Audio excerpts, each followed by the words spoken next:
The engineering bay was quiet except for the soft hum of machines. Jake Morrison sat at his workstation, completely focused on the problem in front of him. Numbers and diagrams filled his screens as he tried to fix the ship's quantum drive. It was a difficult puzzle, and Jake loved difficult puzzles. The Horizon's Edge was a huge research ship that belonged to the Galactic Coalition. This was a group of many different alien species who worked together to explore space. Humans had joined the Coalition only 20 years ago, and Jake felt proud to be part of such an important mission. He was one of the youngest engineers on the ship, but his skills were respected by everyone. Jake had a strange habit. When he worked on hard problems, he talked to himself. He spoke his thoughts out loud, working through equations and ideas as if teaching an invisible student. Most humans found this habit amusing. The alien crew members found it fascinating. Many alien species communicated through telepathy or special sense. They did not understand why humans needed to speak their thoughts aloud. Today, Jake was so deep in his work that he forgot where he was. His voice filled the engineering bay as he muttered calculations and possibilities. His engineering partner Zix worked nearby. Zix was a Pixari, a small insect-like alien with 4 arms and large compound eyes.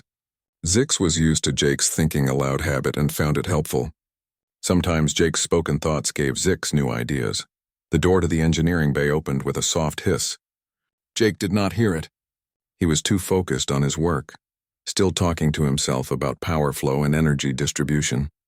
Footsteps approached, but Jake did not notice. Bela walked into the engineering bay carrying a datapad. She was the ship's tactical officer, responsible for security and combat readiness. Vela was a Zentari, a species known throughout the galaxy for their warrior culture and honor.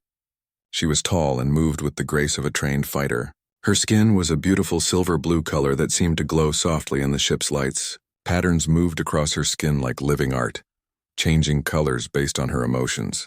Her eyes were golden with vertical pupils, sharp and intelligent. Vela needed to deliver a tactical report to Jake. The engineering systems and security systems were connected, and they often needed to share information. She had delivered reports to Jake many times before. Usually he was polite and professional, though sometimes a bit awkward. Vela found his awkwardness charming, though she would never admit this to anyone. As Vela moved closer to Jake's workstation, she entered his peripheral vision. His concentration broke. He looked up and his eyes widened slightly. Vela stood a few feet away, illuminated by the blue light from the quantum drive displays. The light made her skin patterns shimmer like waves on water. Jake's mouth kept moving before his brain caught up. He was still in thinking aloud mode, and the words came out automatically. His voice was soft but clear in the quiet bay. "Wow, the way the light catches her skin patterns is absolutely beautiful," Jake said, his eyes still on Vela. Those golden eyes could stop a supernova. How does someone look that graceful even in tactical armor? The moment the last word left his mouth, Jake realized what he had done. His face went completely white, then turned bright red. Horror filled his eyes. He had just spoken his private thoughts out loud. He had just told the ship's tactical officer, a warrior from a species known for their pride and honor, that he thought she was beautiful. The engineering bay became absolutely silent. Even the machines seemed to hold their breath. Zix, who had been working nearby, froze with all 4 arms suspended in midair. The Pixari's compound eyes grew even larger with shock. Vela stood completely still. Jake watched as the patterns on her skin began to change rapidly. Colors he had never seen before flashed across her silver-blue skin. Reds, purples, oranges, and golds swirled in complex designs.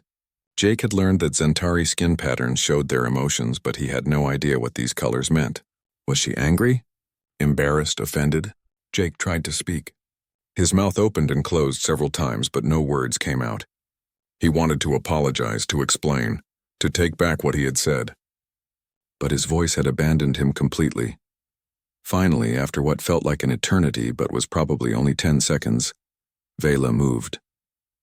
She took a step closer to Jake's workstation. Her golden eyes were fixed on his face, studying him with an intensity that made him want to disappear into his chair. When Vela spoke, her voice was calm and formal, as it always was. But there was something different in her tone, something Jake could not quite identify. "Among my people," Vela said slowly, Such a direct observation would be considered either a challenge to combat or a declaration of courting interest. However, I understand that humans express admiration differently than Zentari do. Jake's face somehow managed to turn even redder. A courting declaration? He had accidentally told her he wanted to court her. In Zentari culture, this was a serious thing. His horror grew deeper, but Vela was not finished speaking. She paused, and the patterns on her skin slowly shifted to a warm amber color. The swirling colors calmed into gentle waves. Her next words caught Jake completely off guard. "I find your human habit of thinking aloud quite fascinating, Lieutenant Morrison," Vela continued. Her formal tone softened slightly. "It is honest in a way that most species have forgotten. Your words are not filtered through politics or careful planning. They are simply truth."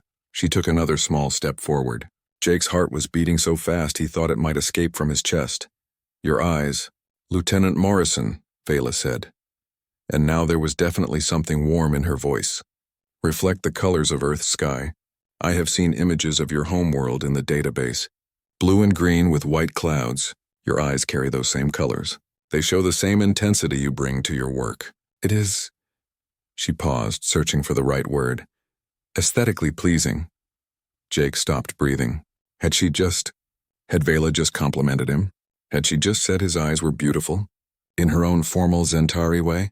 His face, which had started to return to a normal color, turned red again. But this time it was a different kind of red. Not the red of embarrassment and horror, but the red of surprise and pleasure and confusion all mixed together. Vela tilted her head to the side, watching his reaction with scientific interest. Her skin patterns shifted again, this time to a soft gold color. She seemed curious about the way his face changed color. "Your face has changed to a red color," Vela observed. "I have read that this is a human biological response to certain emotions. Is this correct?" Jake finally found his voice, though it came out higher than normal. "Yes, it's called blushing. It happens when we're embarrassed or flattered." "Flattered," Vela repeated the word slowly, as if tasting it. "This means pleased by a compliment, yes?" "Yes," Jake managed to say. From his position across the bay, Zix began to make excited chittering sounds. The small alien was practically vibrating with excitement. Zix understood what was happening, even if Jake was still too shocked to fully process it. Vela handed Jake the datapad she had been carrying. "The tactical report you requested," she said formally. But her skin patterns remained that warm amber gold color. "I will leave you to your work now." She turned to leave, then paused at the door. Looking back over her shoulder, she met Jake's eyes one more time.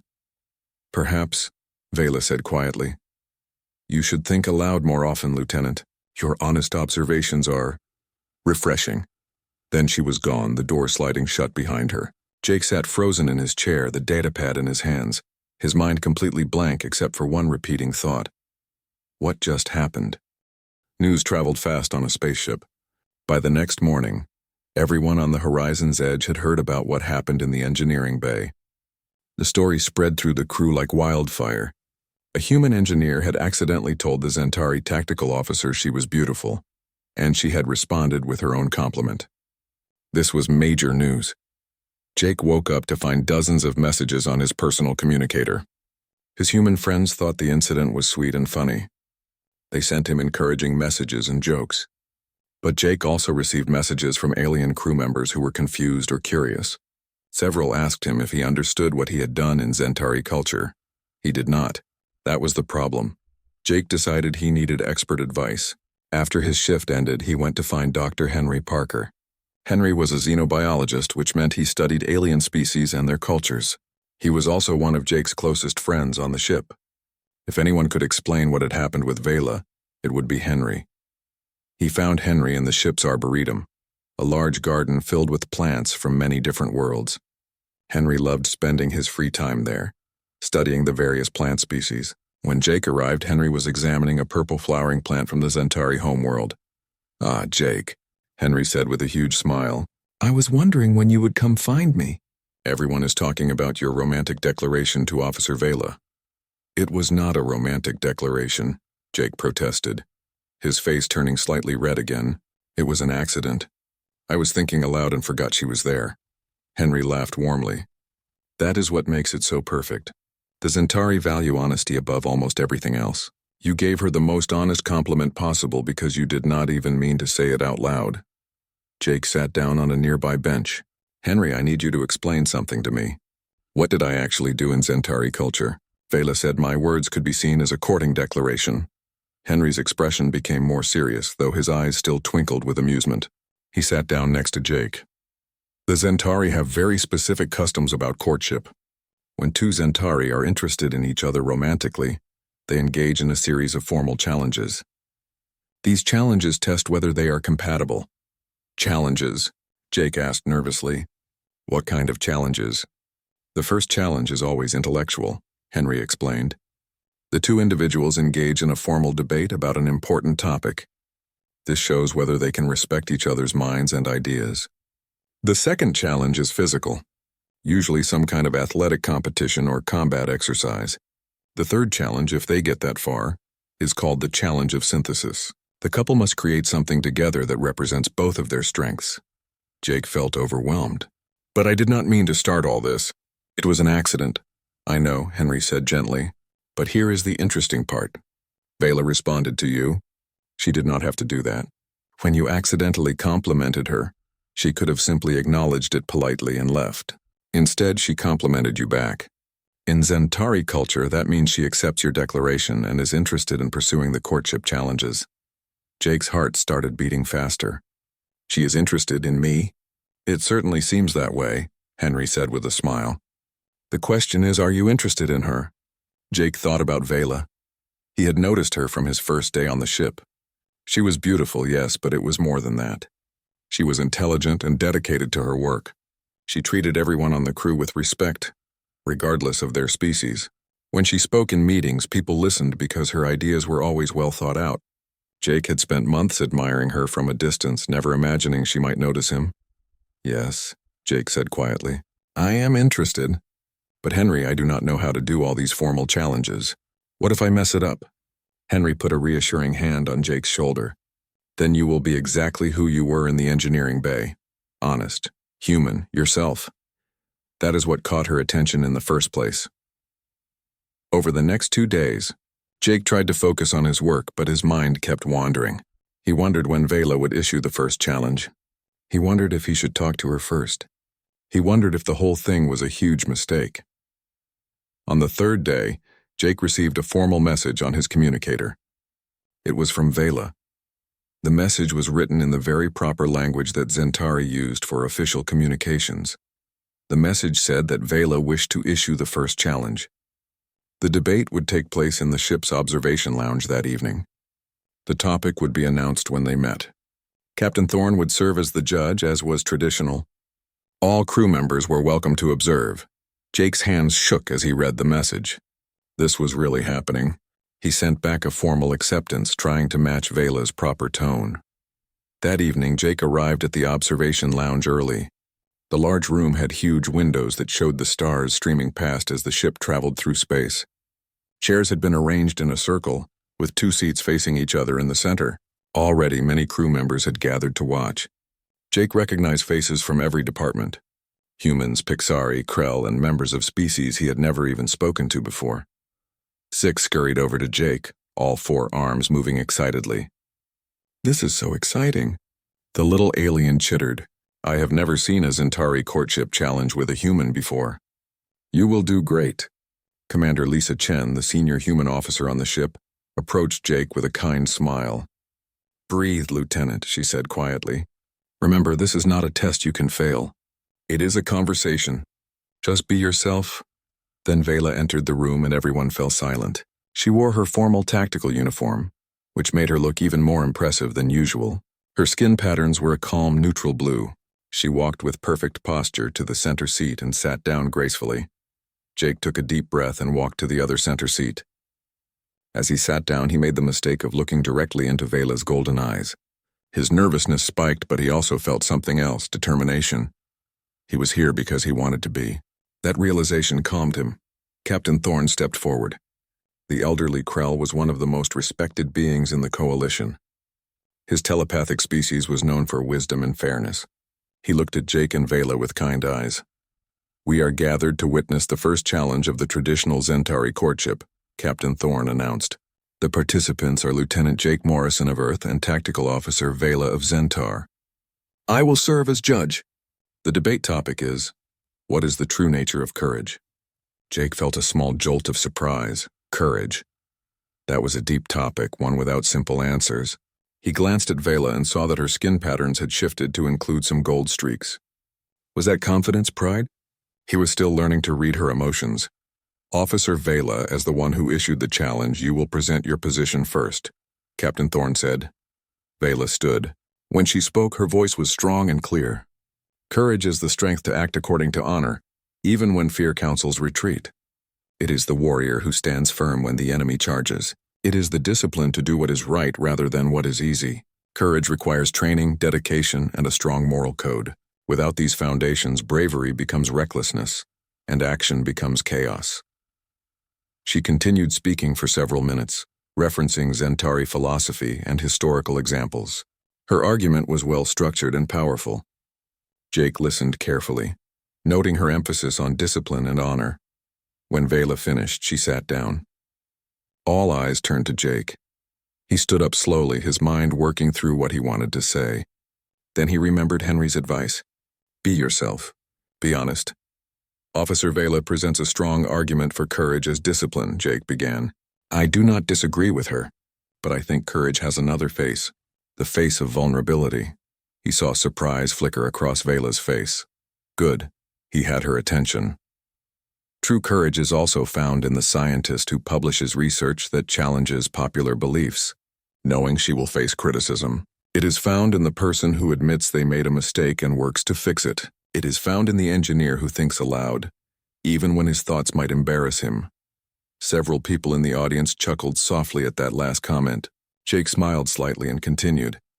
Courage is not just about facing external dangers. Sometimes the bravest thing we can do is face internal fears. The fear of rejection, the fear of failure, the fear of showing others who we really are. Jake sat down, his heart pounding. He had said what he believed. Now it was Vela's turn to respond. The debate continued for nearly an hour. Jake and Vela took turns presenting their views on courage, each responding to the other's points with respect and intelligence. The audience watched in fascination as two very different perspectives merged into a deeper understanding. Vela acknowledged that Jake's point about vulnerability had merit. She admitted that Zentari culture sometimes confused fearlessness with courage, when true bravery might actually involve feeling fear and acting anyway. Jake, in turn, agreed that discipline and training were important foundations for courageous action. Without preparation, good intentions could lead to disaster. When both had finished speaking, Captain Thorne stood to deliver his judgment. The old Krell looked pleased. I have heard many debates in my long life, Captain Thorne said, but rarely have I witnessed two individuals who argued not to win but to understand. Lieutenant Morrison and Officer Vela have both demonstrated wisdom, respect, and genuine curiosity about each other's perspectives. I declare this challenge complete, with both participants showing the intellectual compatibility that the first challenge is meant to reveal. The gathered crew applauded. Jake felt relief wash over him. He had not failed. More importantly, he and Vela had connected on a deeper level. He understood her better now, and he hoped she understood him. As the crowd dispersed, Vela approached Jake. Her skin patterns had shifted to warm amber again, the color he was beginning to recognize as contentment. You argued well, Lieutenant, Vela said formally. Then more softly she added, Jake, may I call you Jake? Yes, of course, Jake said, surprised by how much pleasure he felt at hearing his name from her lips. And may I call you Vela? I would like that, she replied. Walk with me. They walked together to the ship's arboretum. It was quiet there at this hour, with only a few crew members tending to plants in the far corners. Jake and Vela found a bench near a small fountain. The sound of water was soothing. I want to be honest with you, Vela said after a moment of comfortable silence. I have been observing you for several months now. Your dedication to your work is impressive. The way you solve problems is unlike anything I have seen. You approach challenges from unexpected angles. Jake felt his face warming. I have noticed you too. You are an amazing tactical officer. Everyone on the ship respects your skills and judgment. But that is not why you complimented me in the engineering bay, Vela said. It was not a question. No, Jake admitted. I think you are beautiful.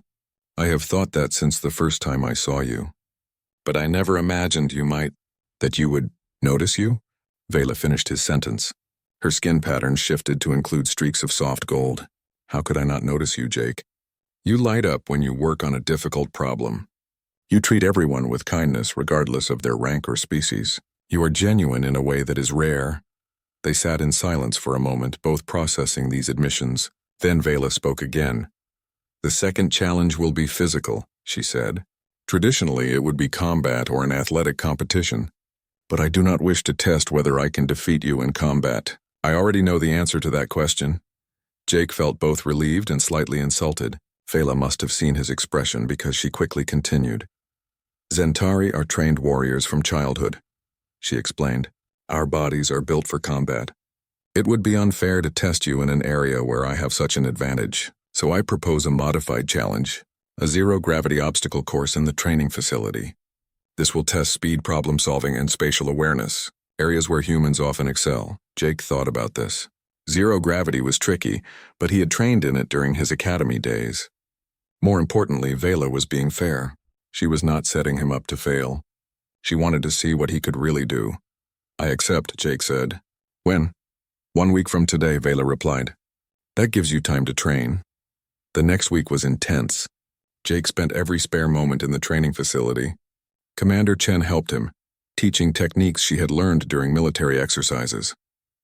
Zix offered encouragement and sometimes assistance, though the little alien's four-armed approach to zero gravity was very different from what Jake could manage with only 2 arms.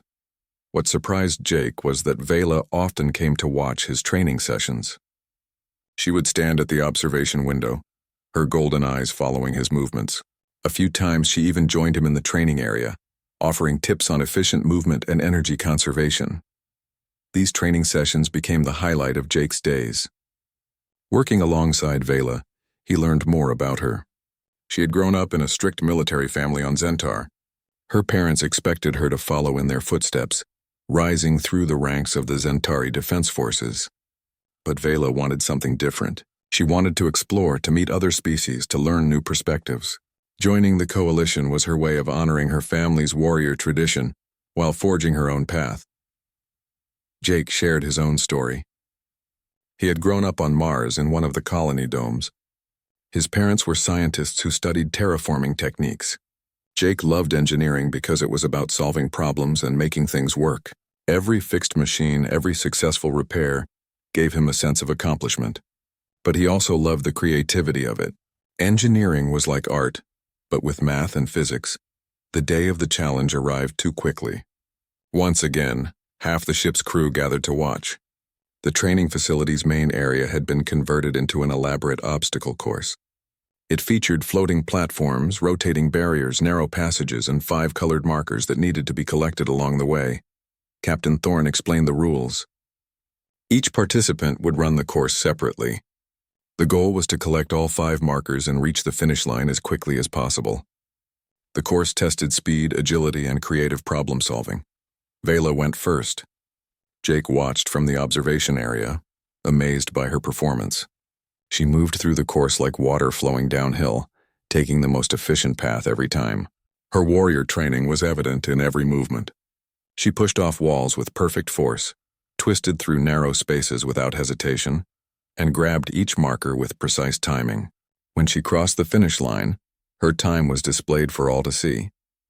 2 minutes and 47 seconds, the crowd applauded. It was an impressive time, probably close to the course record. Jake felt his confidence waver. How could he possibly match that?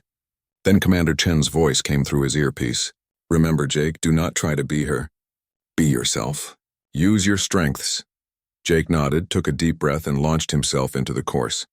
The first marker was easy to reach, floating near the entrance. He grabbed it and pushed toward the second marker. This one was trickier, positioned behind a rotating barrier. Jake watched the rotation pattern, calculated the timing, and shot through the gap. The third marker required solving a puzzle.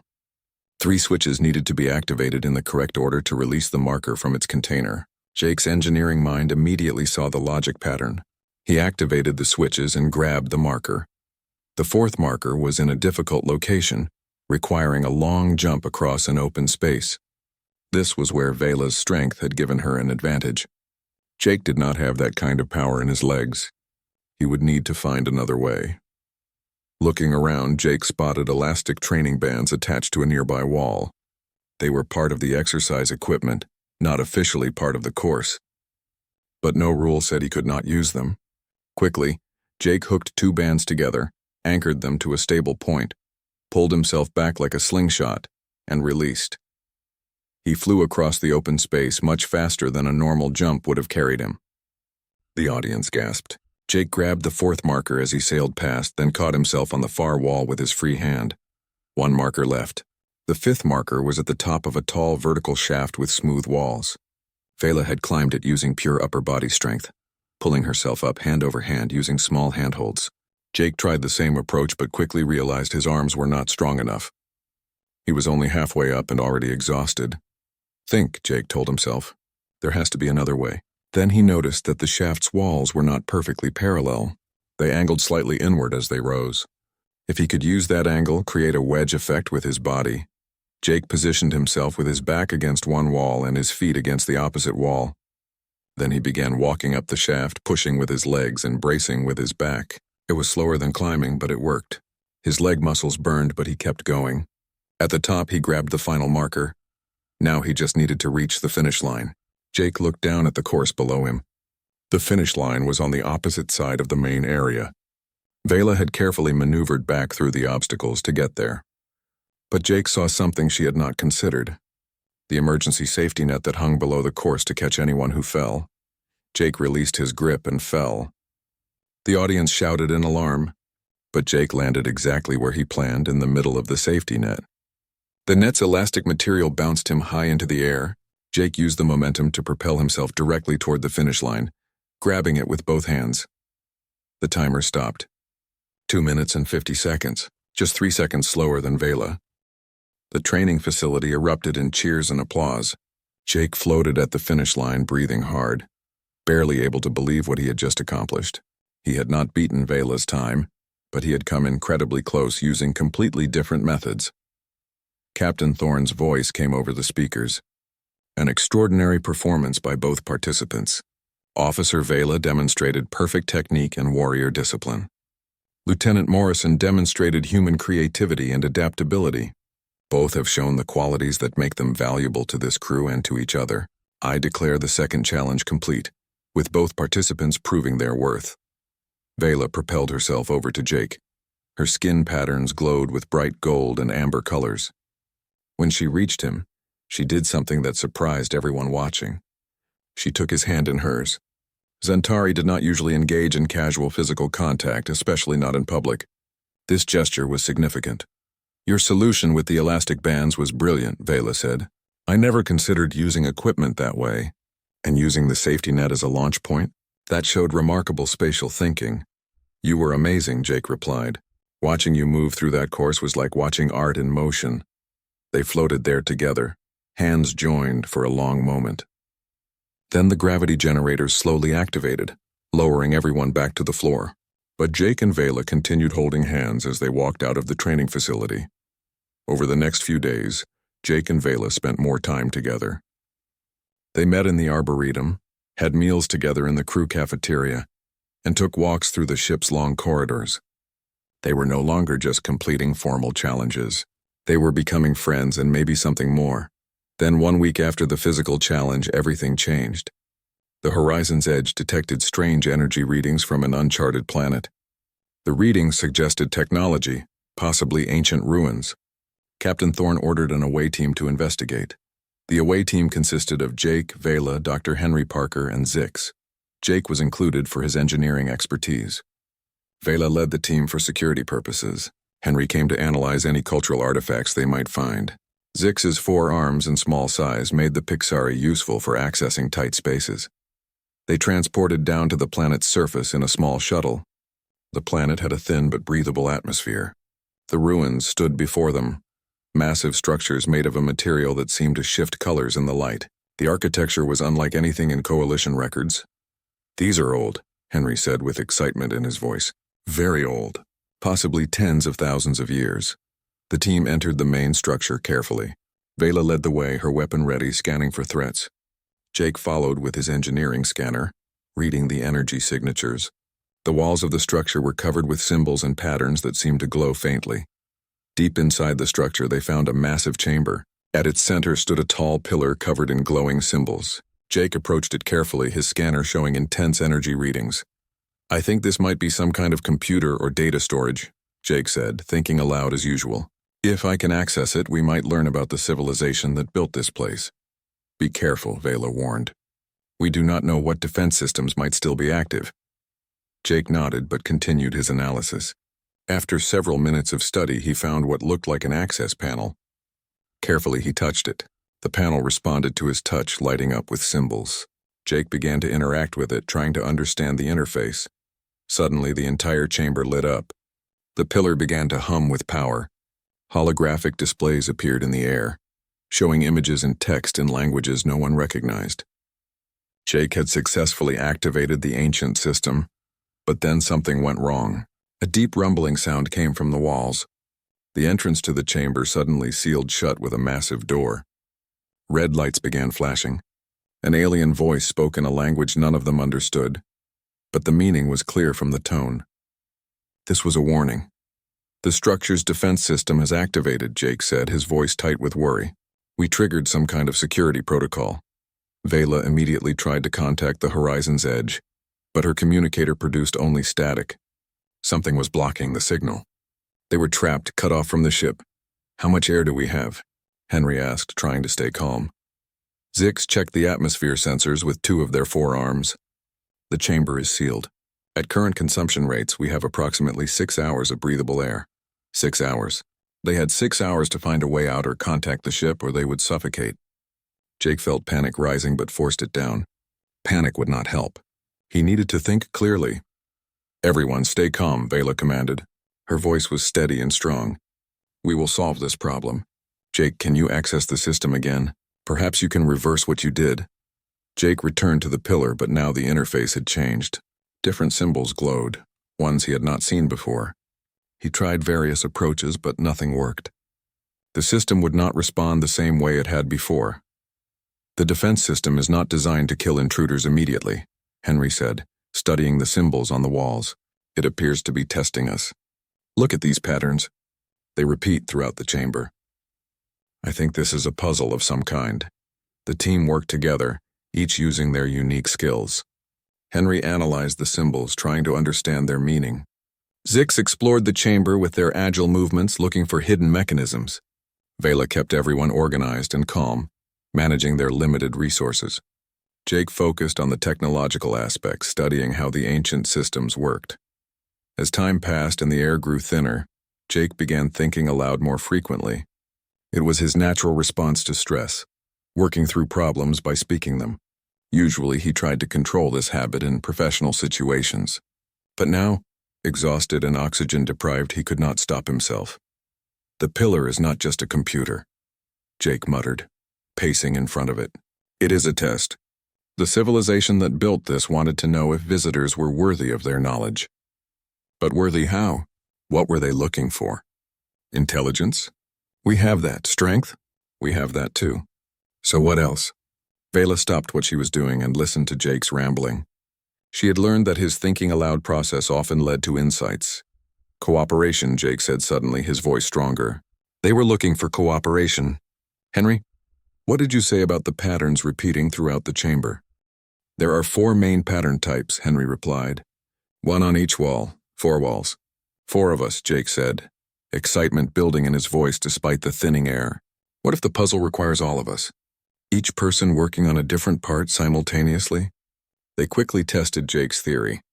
Each team member stood at a different wall, examining the patterns. Jake studied the technical patterns using his engineering knowledge. Vela analyzed the tactical patterns, recognizing strategic formations. Henry interpreted the cultural and linguistic patterns. Zix, with their 4 arms, manipulated the physical puzzle elements that the others could not reach. As they worked together, the pillar began to respond. Symbols lit up in sequence, confirming they were on the right path. But the puzzle was complex, requiring precise coordination between all 4 team members. The air grew thinner. Jake's head pounded. His vision blurred at the edges. He looked across the chamber at Vela.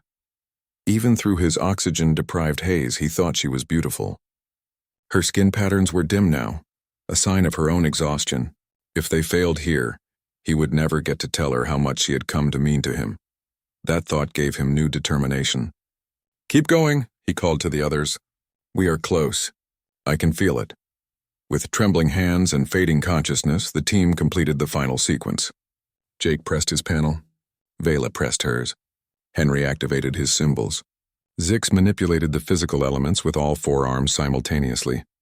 The pillar blazed with light. A voice spoke, clear and understandable now, as if the system had learned their languages. Cooperation demonstrated. Diversity valued. Worthiness confirmed. Access granted. The massive door that had sealed them in slowly opened. Fresh air rushed into the chamber. Jake collapsed to his knees, gulping in oxygen. Around him, his teammates did the same. But something else happened too. The pillar began projecting images and data into the air. It was an archive containing knowledge from the ancient civilization and many others. Technology, history, philosophy, and science beyond anything the Coalition had ever seen. It was a test all along. Henry whispered in awe. They wanted to find species capable of working together despite their differences. Vela's communicator suddenly crackled to life. The signal block was gone. Captain Thorne's worried voice came through immediately. "Away team, respond. We lost contact with you over 5 hours ago." "We are safe, Captain," Vela responded, her voice weak but steady. "And we have made a remarkable discovery." The Horizon's Edge transported the team back aboard, along with portable scanning equipment to record the archive's contents. In the medical bay, as doctors checked everyone's oxygen levels and vital signs, Jake and Vela found themselves on adjacent beds. Jake turned his head to look at Vela. She was already looking at him. Her skin patterns were recovering their normal glow, now showing warm amber and gold colors. "I thought we were going to die in there," Jake admitted quietly. "So did I," Vela replied. "And my greatest regret was that I had not told you something important." "What?" Jake asked. Vela reached out and took his hand, just as she had after the physical challenge. But this time her grip was tighter, more urgent. "That you have become very important to me," Vela said. "That your presence makes me happy. That I admire not just your intelligence, but your kindness, your creativity, your courage to be yourself. That I—" She paused, searching for the right words in human terms. "Care for you deeply." Jake felt his eyes grow wet. In his oxygen-deprived state, his emotions were very close to the surface. "I care for you too, Vela, so much. You inspire me to be braver, to think bigger, to see beyond my own limitations." They lay there, hands clasped, recovering their strength. And for the first time, Jake was not embarrassed about speaking his feelings out loud, because the truth was worth sharing, especially with someone who mattered this much. The discovery of the ancient archive changed everything. The Coalition Council declared it the most significant find in galactic history. The knowledge contained in the archive could advance technology and understanding across all member species. Captain Thorne and the crew of the Horizon's Edge received commendations. But the Council was especially interested in how the archive had been accessed. The ancient civilization's test had required cooperation between different species, each contributing their unique abilities.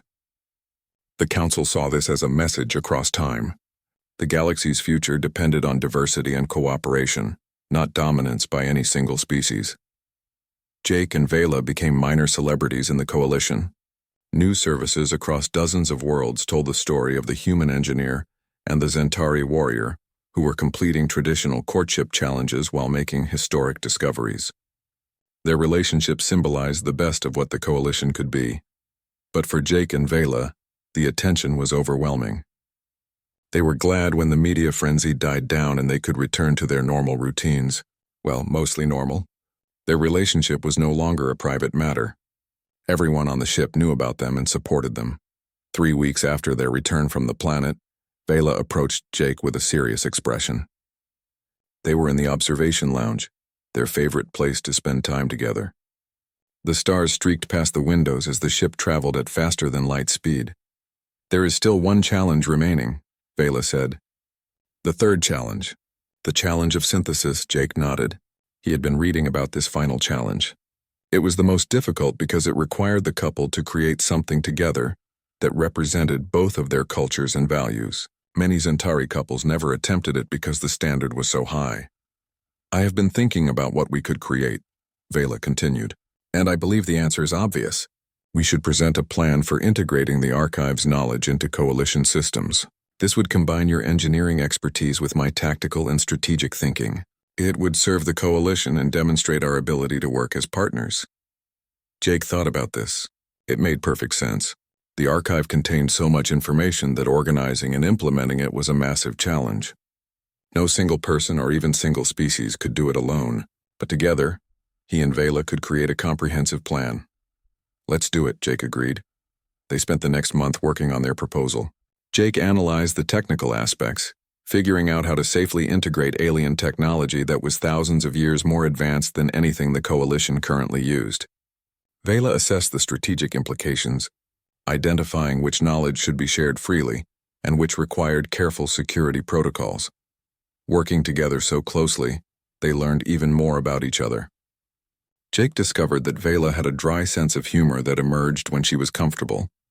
Vela learned that Jake sometimes got so focused on problems that he forgot to eat or sleep, and she made sure he took care of himself. They also learned to navigate the small challenges of their physical differences. Vela's hand had an extra digit which made holding hands interesting. Her body temperature ran cooler than human normal, which Jake found refreshing. When they finally shared their first real kiss, they had to figure out how their different mouth structures fit together. It was awkward and wonderful at the same time. The day came when they had to present their proposal to the Coalition High Council. This was the official third challenge. Captain Thorne would again serve as witness, but the council members themselves would judge the quality of their work. The council chamber was enormous, with representatives from over 50 species present. Jake felt nervous as he and Vela stood before them. But when Vela took his hand, giving it a gentle squeeze, he felt calmer. They began their presentation. Jake explained the technical framework for integrating the archive's technology. He showed how safety protocols could be built into every system, preventing accidents or misuse. His explanations were clear and thorough, backed by months of research. Vela presented the strategic and cultural aspects. She outlined how different types of knowledge could benefit different species based on their needs and development levels. She proposed a system of shared learning, where species would teach each other, strengthening bonds between coalition members. But what impressed the council most was how seamlessly Jake and Vela worked together. They finished each other's sentences not because they thought alike, but because they had learned to understand each other's perspectives. When council members asked questions, they responded as a team, building on each other's answers. At one point, Jake started thinking aloud while answering a complex question about quantum mechanics. Normally, this would seem unprofessional in such a formal setting. But Vela did not try to stop him. Instead, she listened to his thought process, then translated it into terms the council could more easily understand. She turned his rambling brilliance into clear policy. When they finished, the council chamber was silent for a long moment. Then the head of the council, an ancient being from a species older than most coalition members, spoke.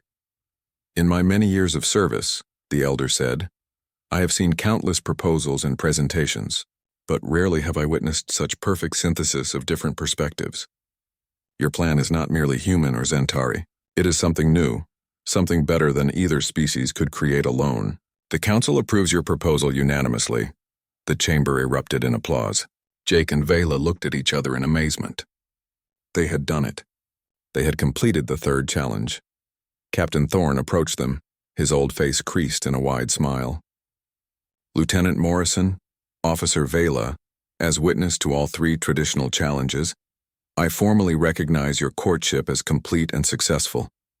You have proven your compatibility in mind, body, and purpose." In Centauri culture, this was equivalent to a marriage proposal being accepted. Jake and Vela were now considered bonded partners. The realization hit them both at the same time. They had been so focused on the challenges and the work that they had not fully thought about what success meant. They were together now, officially, for as long as they both wanted. That evening, back on the horizon's edge, the crew threw a celebration party. Every species represented on the ship contributed something from their culture. There was music, food, dancing, and storytelling. Zix gave a speech that was both touching and hilarious, describing how they had watched Jake and Vela's relationship develop from the very beginning. Commander Chen pulled Jake aside at one point. "You did good, Lieutenant," she said warmly. "You stayed true to yourself, and that was exactly what you needed to do. I am proud of you." "Thank you, Commander," Jake replied. "For everything. For your advice, your support. I could not have done this without you." "You would have figured it out," Chen said with a smile. "You are smarter than you think, Jake, and braver too." As the party continued, Jake and Vela slipped away to the observation lounge.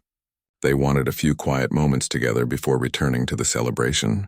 They stood at the large window watching the stars. "6 months ago, I was just an engineer working on quantum drives," Jake said softly. "I never imagined my life would change so dramatically." "6 months ago, I thought I understood my path," Vela replied. "I would serve with honor, advance through the ranks, and eventually return to Zentar. I never imagined I would fall in love with a human who thinks out loud and solves problems in the most unexpected ways." Jake looked at her. "You love me?" Vela's skin pattern shifted to brilliant gold. "Is that not obvious by now? I completed 3 traditional challenges with you. I nearly died with you in an ancient ruin. I stood before the High Council and presented our joint work. Yes, Jake Morrison, I love you." Jake felt his face turn red again, but this time he did not care. "I love you too, Vela. I think I have loved you since that first day in the engineering bay when you surprised me by complimenting me back." They kissed, a long, sweet kiss that felt like coming home. When they finally pulled apart, both were smiling. "What happens now?" Jake asked. "Now," Vela said, "we continue to serve on this ship together. We implement our plan for the archive. We face whatever challenges come our way, but we do it as partners." "I like the sound of that," Jake said. Over the following months, Jake and Vela became leaders in the archive integration project. They traveled to different coalition worlds, teaching others how to access and use the ancient knowledge. Everywhere they went, they encountered curiosity about their relationship. Interspecies partnerships were rare but becoming more common, partly because of the example they set. Commander Chen reported that 3 more human-alien partnerships had formed on various coalition ships. Dr. Henry Parker joked that Jake and Vela had started a trend. Captain Thorne, now promoted to Admiral, sent them a message saying their success proved that the galaxy's strength came from its diversity. 1 year after Jake's accidental confession, the Coalition established a new academy on the Archive planet. This school would teach cross-species cooperation and cultural understanding. Jake and Vela were asked to serve as founding instructors. They accepted the position, seeing it as a new adventure they could undertake together. Their quarters on the Archive planet became a blend of human and Zentari culture. Human books sat next to Zentari sand art sculptures. Music from Earth played while patterns from Zentar decorated the walls. One evening, as they walked through gardens filled with plants from dozens of worlds, Jake started thinking aloud as he often did. "I was just thinking about how one mistake changed everything," Jake said. "If I had not been thinking aloud that day, if you had not been in the engineering bay at exactly that moment, none of this would have happened." Vela took his hand. "I do not believe it was a mistake. I believe it was meant to happen. You were being authentically yourself, and that honesty created this opportunity for us." "You know what is funny?" Jake said with a smile. "I still think aloud all the time. I have not stopped doing it." "I know," Vela replied, her skin patterns glowing warm amber, "and I still find it endearing." "Your thoughts are worth hearing, Jake. Never stop sharing them." "Then let me share this one," Jake said, stopping to face her. "I am thinking about how grateful I am. About how you make me want to be better while accepting me as I am. About how I wake up every day excited to see what we will discover together. About how I cannot imagine my life without you in it." Vela's skin patterns blazed with gold and amber light. "I am thinking similar thoughts. That you challenge me to see beyond my training and tradition. That you bring joy and creativity into my structured world. That loving you has made me a better version of myself." They stood together in the garden, 2 beings from different worlds who had found something rare and precious. Their love story had started with an accident, an embarrassing moment when Jake spoke thoughts he meant to keep private. But that moment of vulnerability had opened a door to something wonderful. In the years that followed, Jake and Vela's academy trained thousands of students in cross-species cooperation. Their methods were studied across the coalition. They proved that differences were not barriers to overcome, but strengths to celebrate. But their greatest accomplishment was not professional. It was personal. They built a life together that honored both their cultures while creating something entirely new. They faced challenges and solved problems as a team. They supported each other's dreams and celebrated each other's successes. And through it all, Jake kept thinking aloud, and Vela kept listening. Because that habit, which had once embarrassed him, had brought them together. It was a reminder that honesty, vulnerability, and being true to yourself were not weaknesses. They were the strongest foundations for love. Years later, when young students at the academy asked them for relationship advice, Jake and Vela always gave the same answer. Be yourself, Jake would say, even when it is scary, even when it might embarrass you. The right person will appreciate your authentic self. And when someone shows you their authentic self, Vela would add, honor that gift. Respond with honesty of your own. That is how real connections are built. Their story became a legend in the coalition, told and retold across dozens of worlds. The human engineer who accidentally confessed his feelings and the Zentari warrior who surprised him by reciprocating. It was a story about courage, about bridging differences, about finding love in unexpected places. But for Jake and Vela, it was simply their life. A life they had built together, starting from one honest moment in an engineering bay, and growing into something beautiful that neither of them could have imagined alone. On quiet evenings, they still went to observation lounges to watch the stars. Jake would think aloud about whatever problem he was working on, and Vela would listen, her skin patterns glowing with the warm colors of contentment and love. And sometimes, just sometimes, Jake would stop his technical rambling and say something like, I am thinking about how beautiful you look in this light, about how lucky I am, about how much I love you. And Vela would smile, her golden eyes shining, and respond with her own thoughts, because they had learned that the most important thoughts were the ones worth sharing. That was their happy beginning, and it led to a lifetime of happy moments built on honesty, respect, and the courage to be themselves with each other.